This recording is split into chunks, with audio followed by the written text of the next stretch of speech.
Les amis, nous avons ici 7 œufs et de l'huile chaude. Nous allons ajouter les œufs avec précaution.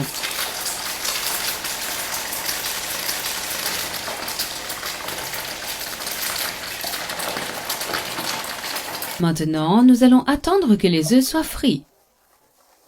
Vous pouvez voir qu'ils brunissent un peu. Nous allons ajouter un peu de sel comme ceci. Ajoutez du sel à volonté, c'est à vous de voir.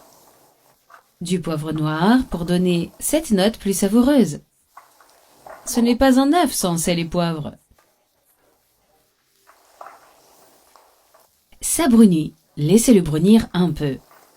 Alors les amis, maintenant qu'il est bien doré, bien frit, sortons-le, laissons-le s'égoutter un peu pour laisser partir l'excès d'huile. Maintenant mettons-le dans notre bol et faisons la magie maintenant. Ici, nous allons mettre une tasse de chapelure, la moitié d'un oignon haché. Si vous ne voulez pas ajouter l'oignon, c'est comme vous voulez.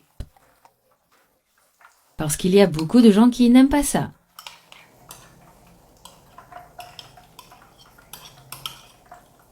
Et le persil vert, la ciboulette avec le persil ou la coriandre, qui ne peut pas manquer. On va le mélanger un peu ici. Vous allez maintenant casser vos œufs au plat pour obtenir ces morceaux très généreux d'œufs, afin de ne pas perdre la saveur de l'œuf. Si vous voulez les couper, sans les mettre dans le bol pour tout mélanger, vous pouvez. Ces morceaux sont gros et il y a des gens qui n'aiment pas ça. Pour que ce soit plus fin, maintenant il faut juste remuer. C'est une nouvelle farine de manioc que ma grand-mère m'a apprise.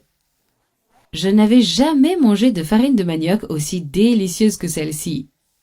Ma grand-mère en fait toujours pour les événements familiaux à la maison, et tout le monde l'adore. Ensuite, nous allons ajouter un peu de sel et de poivre. Juste un peu, pas beaucoup. Et c'est parfait. Remuons encore pour bien incorporer l'assaisonnement. Voici notre farine de manioc aux œufs avec la chapelure. Maintenant, mettons-la dans un petit réfractaire pour la rendre plus jolie à servir. C'est prêt et c'est super délicieux.